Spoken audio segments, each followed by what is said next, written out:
ഇനി ശ്രീലങ്കയിലേക്കുള്ള ഒരു വാർത്തയിലേക്കാണ്. ശ്രീലങ്കയിൽ നാശം വിതച്ച് ദിത്വ ചുഴലിക്കാറ്റ്. വെള്ളപ്പൊക്കത്തിലും മണ്ണിടിച്ചിലും മരണസംഖ്യ 100 കടന്നതായി റിപ്പോർട്ട്. നിരവധി പേരെ കാണാതായി. അടുത്ത 12 മണിക്കൂറിനുള്ളിൽ ദിത്വ ചുഴലിക്കാറ്റ് കൂടുതൽ ശക്തമാകുമെന്നാണ് കാലാവസ്ഥാ വകുപ്പിന്റെ മുന്നറിയിപ്പ്. ശ്രീലങ്കയുടെ പ്രതിനിധി ഘട്ടത്തിൽ സഹായിക്കാൻ ഇന്ത്യ ഓപ്പറേഷൻ സാഗർബന്ധുവും ആരംഭിച്ചിട്ടുണ്ട്. മുർഷിദുണ്ട് ന്യൂസ് ഡെസ്കിൽ നിന്ന് വിവരങ്ങൾ നൽകാനായി. മുർഷിദ്, ശ്രീലങ്ക എന്ന് പറയുമ്പോൾ ഇന്ത്യക്ക് വളരെ അടുത്ത് കിടക്കുന്ന ഒരു രാജ്യമാണ്. അവിടെ ഒരു ചുഴലിക്കാറ്റ് എന്ന് പറയുമ്പോൾ അത് ഇന്ത്യയിലേക്കും കൂടെ വ്യാപിക്കാനുള്ള സാധ്യതയും ഒക്കെ കാണുന്നുണ്ട്. ഇപ്പോൾ എന്താണ് ശ്രീലങ്കയുടെ ഒരു അവസ്ഥ? അതുപോലെ തന്നെ ഈ ചുഴലിക്കാറ്റിന്റെ ഇന്ത്യയിലേക്കുള്ള പ്രഭാവം എങ്ങനെയാവും എന്നതിനെ കുറിച്ചുള്ള വിവരങ്ങളുണ്ടോ?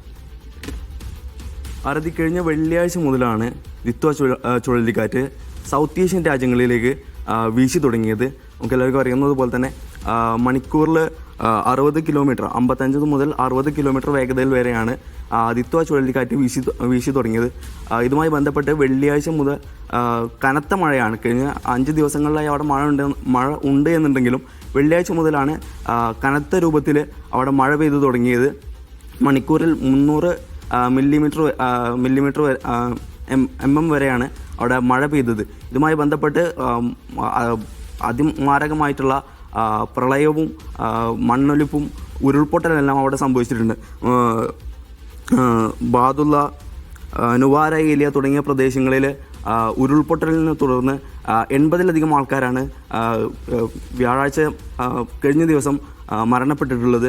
43,991 പേരെ മാറ്റി പാർപ്പിക്കുകയും ചെയ്തിട്ടുണ്ട്. നിലവിൽ 4 വീടുകൾ പൂർണ്ണമായി നശിക്കുകയും 600-ലധികം വീടുകൾക്ക് കേടുപാടുകൾ പറ്റിയതിനെ തുടർന്ന് ഒരുപാട് പേരാണ് അവിടെ കുടുങ്ങിക്കിടക്കുന്നത്.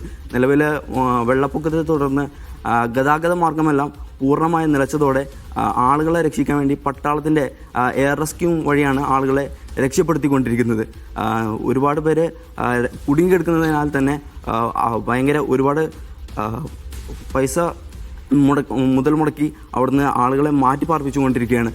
കഴിഞ്ഞ ദിവസങ്ങളിലൊന്നും അവിടുത്തെ സ്കൂളുകൾ, ഒരുപാട് ഹോസ്പിറ്റലുകളെല്ലാം പ്രവർത്തനരഹിതമാണ് ഈ കനത്ത മഴയെ തുടർന്ന്.